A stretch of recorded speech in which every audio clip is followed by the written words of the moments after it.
Guys, we are back for the second round between the Chentlemen and Happy Accidents. So at this point, the Chentlemen have, I hope, brought out their new pair of Depends because Happy Accidents definitely looking very, very strong in game number one. Now, in terms of bans, we're going to see that Genji and Amayev banned on out. Additionally, the Johanna and Asmodin once again. And like I said last time, I don't feel that Asmodin is a good ban, but we'll let them have their ban since they won their game. So we're going to see the Urel picked on up, but this time around, we're going to have a Muradin and Abathur. Very spicy picks on Dragon Tower for the first and second picks here. Now,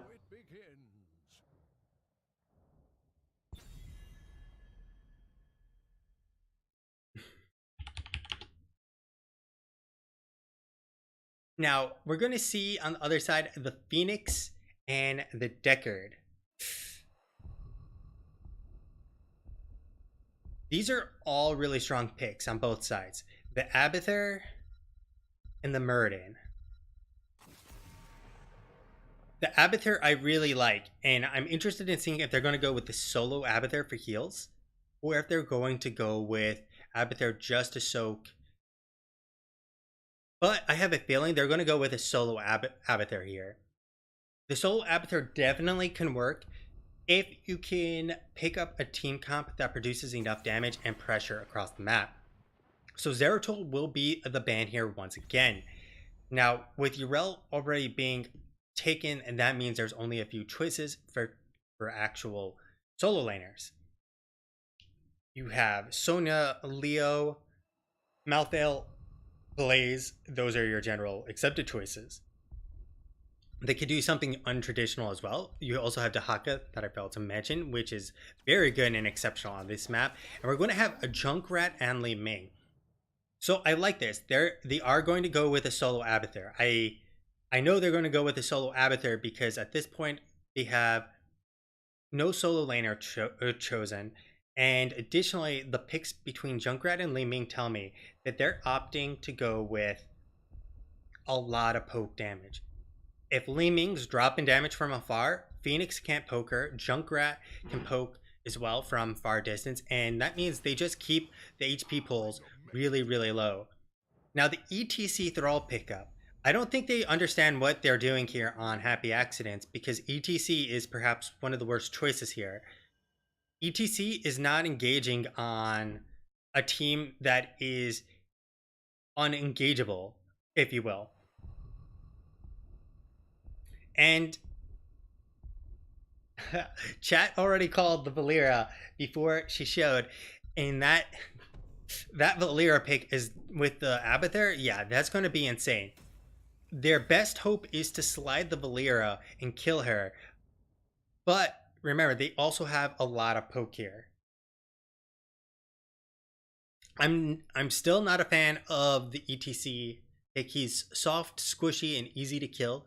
So as a Valera, you can actually kill the ETC pretty easily. You silence him, and all of a sudden, all of his armor doesn't exist. And you have Li Ming and Junkrat to drop damage on top of him, which means that it's, once again, even harder to kill him. So, last time around, I was feeling the Chentlemen's draft, but it didn't actually play the way I was hoping with Divine Reckoning. This time I'm going to pick up the Happy Accidents, and because they definitely proven the accidents weren't a mistake here, and maybe they should be happy happy hots, because no accidents were had when they won that game with that draft. So we're going to head on into game number 2 between Chentlemen and Happy Accidents. Now, we got Ginger on the Urel. Dog Bowl on the Thrall. Linkovich on the Deckard Cain. E-Keep on the Phoenix. And finally, C-Dub will be on that ETC. And that is going to be the Chentlemen. On the other side, we got Aga Bombs on the Junkrat. We have Blue Laguna on the Murden. Apparition on the Li Ming. Frostwind on the Abathur. And finally, Park 55 on the Valera. And that is going to be Happy Accidents. Now, taking a look at what we have, we got the combat readiness here. It makes a lot of sense because of the Phoenix and the Thrall. Normally, a lot of people will pick up the Crippling Poison because of just being able to keep someone locked down. It's much easier to also put out the damage when they're basically not moving. We also have to put some English on it, Power Hungry, the Perfect Storm, and Regenerative Microbes. Nothing out of the ordinary there. The Echo the Elements. We got Sapphire, Maraud's Insight, Frog Rock, and finally Arsenal Synergy. I almost feel like they should have gone Crash Lightning, largely because of the fact that if they're going to have the Thrall in the 4-man, you're looking to dish out a lot of AoE damage to try and force them to be able to like retreat because they can't heal it all up. However, Echo the Elements is definitely better wave clear, so if they want to play this as a 1-1-3, then it's going to be much easier. Dogbow going to be chased down a little bit.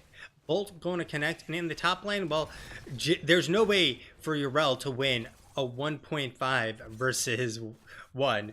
It's unfortunately the Chentlemen are not getting a gentlemanly fight, but that's how the cookie crumbles.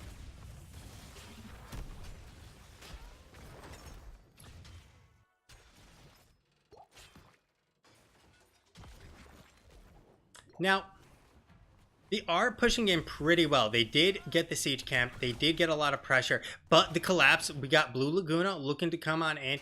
We got Agar Bombs who can drop the damage from afar. Like I said, with Apparition going to drop a big old bomb with that orb. But the orb is not going to be enough of a bomb. It was more like a hydrogen bomb, and they needed the nuclear bomb to really seal the deal there. And with that, Happy Accidents now have control over the DK already.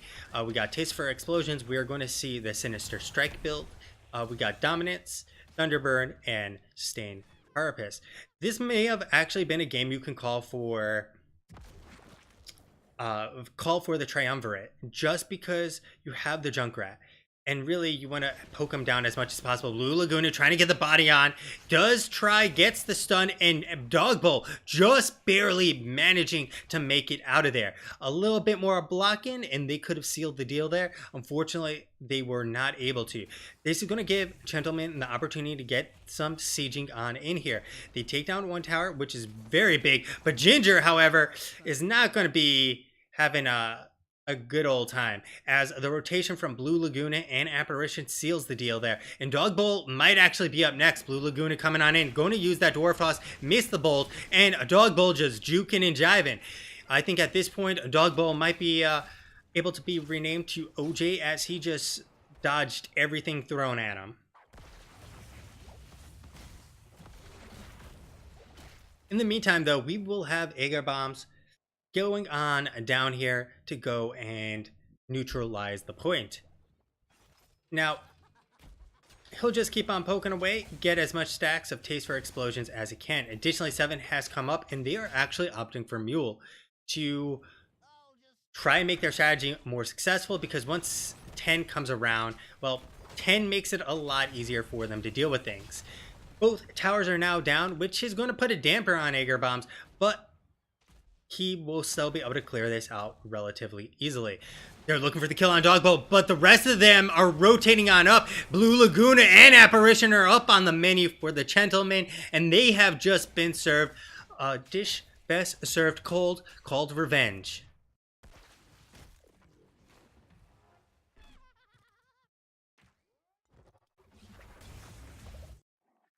So, Dragon Knight is still available. They're winning this top lane. They're losing the bot lane. But Blue Laguna with a hat, Murden, baby, is walking away with the 1v, or I guess 1.5 versus 1. And they will collect themselves another kill.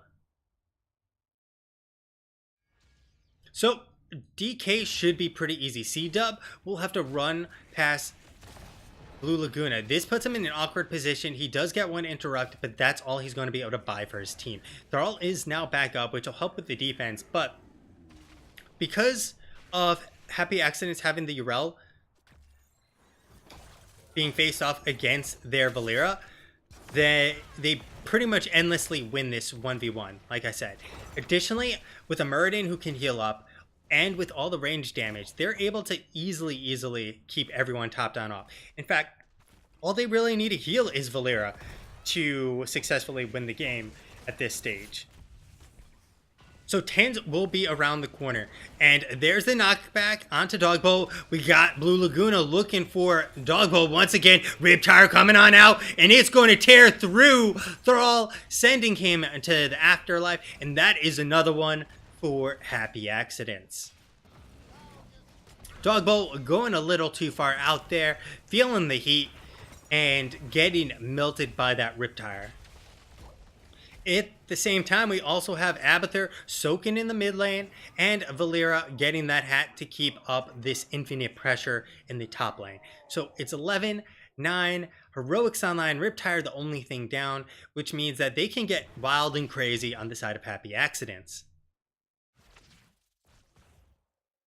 Now, Happy Accidents do leave some facts for casters and players, and the fact this week was that, well, Bob Ross kept an alligator in his bathtub. Yes, it's true. Bob Ross left an alligator in his bathtub when he was a kid because he used to care for all sorts of animals.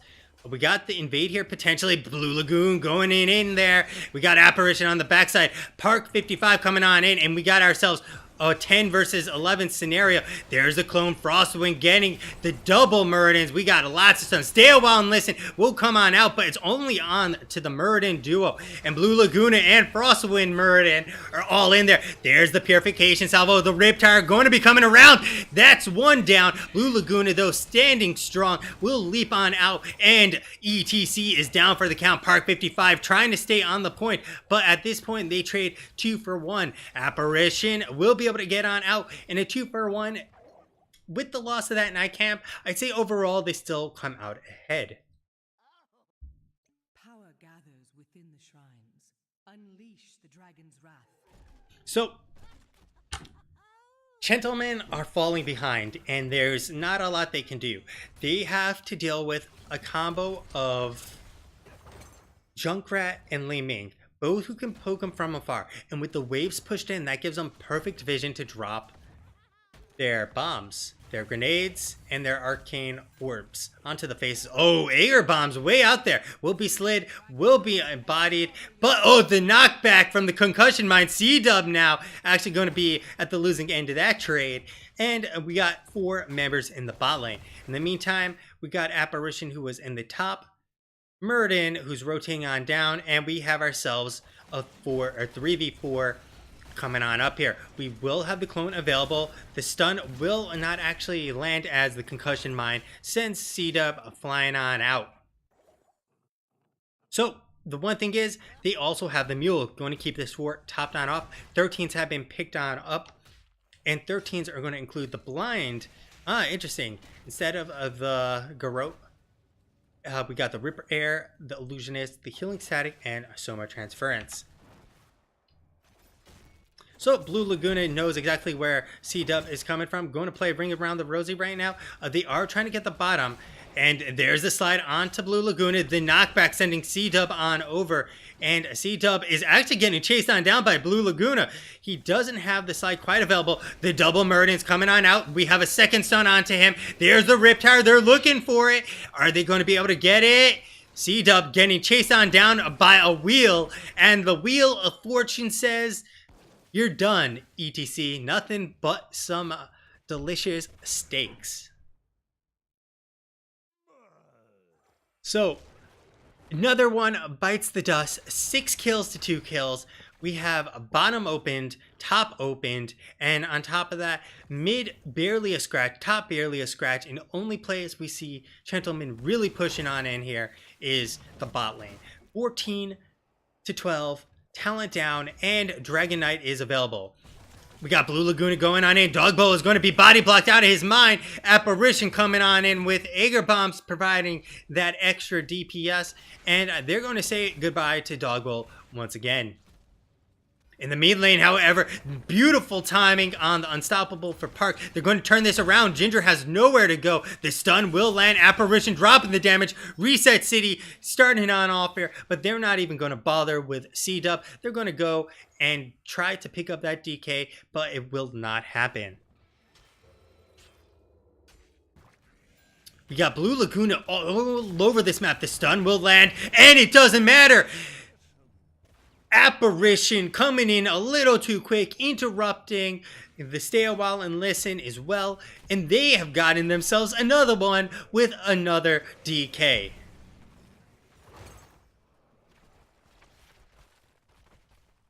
Blue Laguna just rotating like an absolute monster. An Apparition following him around like his shadow. Well, it's just a combo made in heaven, especially with the Abathur hat. They dish out the damage. They get follow-up CCs, potentially double CC with the actual Abathur clone, and then Apparition can get resets potentially. Although, really, this game hasn't been much about the resets. It's been, they get a kill, they drop a bomb, and they get it, and then they walk away with more pressure. EQ will come out the Riptire as well. The Purification Salvo going to be trying to tear through him.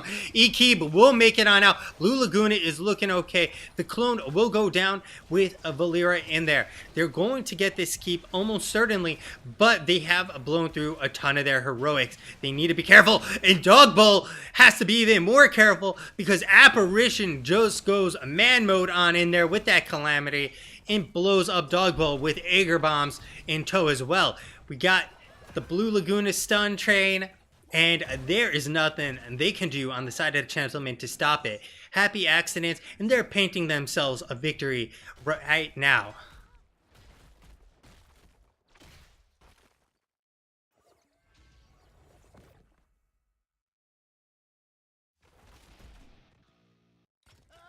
Now, EQ will be knocked on out, not too big a deal, but this is a 17-14. This is absolutely desperate time. We got the Endless Nades, we got Mirror Ball, we got Dwarf Launch, and we got the Adrenaline Boost. Adrenaline Boost going to allow Valera to get in and get out onto targets, but Ginger has nowhere to go. Tried to Hearth on out. Blue Laguna with that Dwarf Toss. The Ardent Defender going to be popped insanely early here, getting no value. There's the Wave of Force, and I don't think there's anything they can do for Ginger. You know, clearly at this point, Ginger is the redheaded stepchild of the Chentlemen. They completely abandoned him and are trying to make up the deficit, 18 versus 15 at this point now.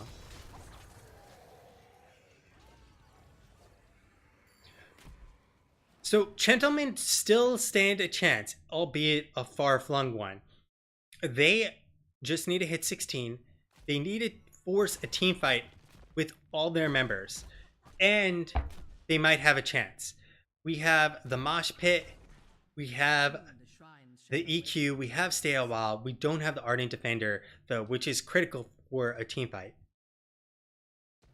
Now, 20s are not going to be here before 16s. That's the bright side for the Chentlemen.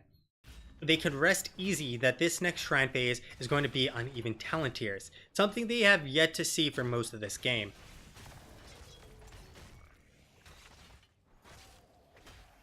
Park just staying nice and stealthy, keeping vision, and if the entire team collapses here, that'd be really spicy. It's a 16 versus 18 with a man advantage. However, they don't need to go crazy, but I'd like them to go crazy because we got Knights and Siege. This is a potentially game-winning push here. So we will have Valera coming on in. Actually, they're just going to push on out and play for 20. There's nothing wrong with this either. I think they could have tried to fight, especially under the Night Camp, that they've been winning these team fights. And if they're winning team fights without this... Oh, Park, though, needs to be careful. Does not actually pop his Unstoppable in time. Does be able to use his Sinister Strike. and with the wave of force, perfectly fine. We got the double Muradins coming on in here. There's the stun. Riptire coming on through. Dog Bowl executed almost immediately with C-Dub coming up in tow. And that's a 1-2-3. Easy as can be for Happy Accidents. These happy little wins are years and years of practice from Happy Accidents. You too, from a few easy steps, can learn how to paint yourself a victory. So we're going to go and pop on over, take a look at that again. We're going to see Park 555 come on and get slid on. The root, however, not able to come out in time as the Unstoppable is popped. The double Muradin in that bush just helps seal the deal as they come on in, execute Dog Bowl almost immediately with Park and Apparition, almost in synchronized swimming fashion, have come on in a bodied dog, and then they follow up with the rest of the team, creating the chaos of Reset City. And with that, Happy Accidents have gotten themselves a 2-0.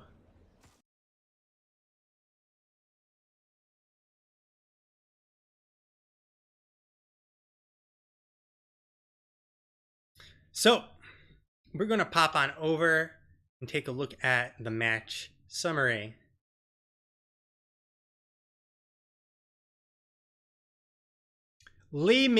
Oh my, this, I don't think I've ever seen this in my life.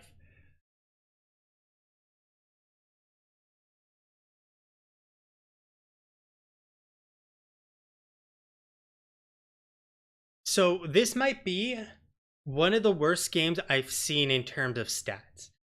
Now, I see Protein Machine actually talking about why they were outdrafted and outplayed. Well, mostly just outdrafted. I'll talk about that in a little bit, Protein Machine. So first off, we're looking at Li Ming with 45,000 damage. Quick look, I want to just make sure nothing out of the ordinary was here. Yeah, nothing out of the ordinary. Li Ming, top damage. Valera, right next to her. Junkrat, pretty close in tow. Abathur, quite a bit of damage. And Muradin, falling behind the rest of the team, but still doing well. I mean, Muradin is doing so well this game. He out DPS'd Phoenix. He out DPS'd Thrall. He out DPS'd Jarell, ETC, and Deckard King. This is not the kind of thing you want to see as a team. And by that I mean the Chentlemen. Happy Accidents should be drooling right now. This is almost the definition of a perfect game. Everyone out DPSing. They did have 2 feeders though. Please report Apparition and Park. And, well, you don't want to see every member of your team less damage than a Muradin. Every member, your DPS has to be beating a Muradin. If your team is not beating a Muradin DPS, you might as well just draft all tanks and try and like win it like that.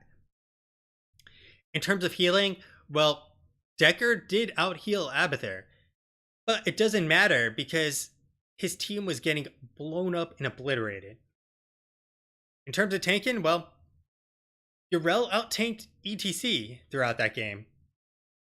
And it kind of shows where, like I mentioned, ETC is pretty soft and squishy, and there's very little they can do to actually engage against both Li Ming and a Junkrat. Finally, Muradin will actually come up in the rear with very little tanking in comparison, and really there's not much to tank when you blow someone up, walk away, heal on up, and there aren't very many full-on team fights. And then finally, in terms of XP soaked, Valera playing essentially the soaker here, 14,000 XP soaked for her team. Almost twice as much of Jarell. It's pretty insane, honestly. Yeah, so Protein, a lot of what chat said is on point. Basically, the ETC is a questionable pick for a variety of reasons. He has a low health pool. If he gets silenced, he cannot apply his armor.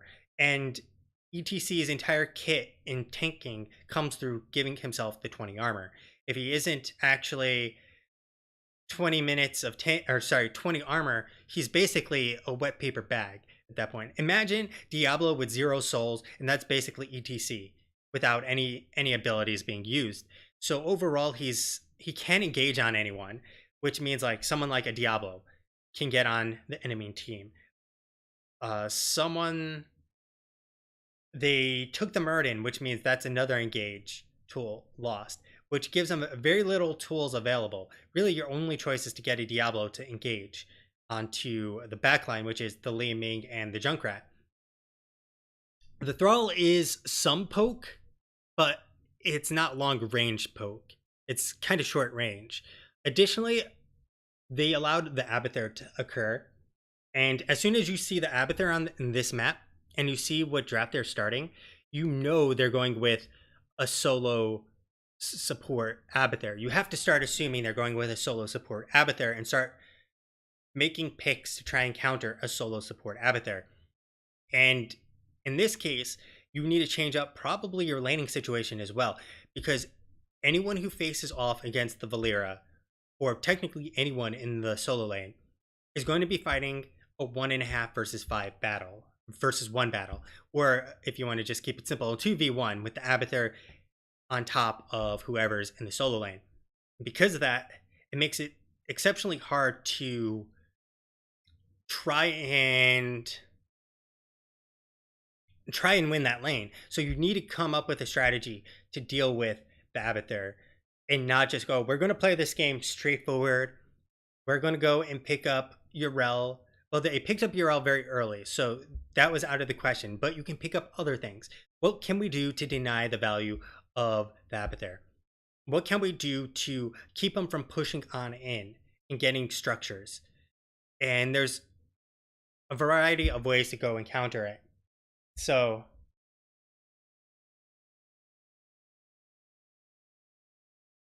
that's essentially what they mean by outdrafted. They didn't tweak their draft in a good way to deal with the draft of happy accidents. All right, we're going to go and see if anyone from Happy Accidents wants to do an interview, and we'll be right back.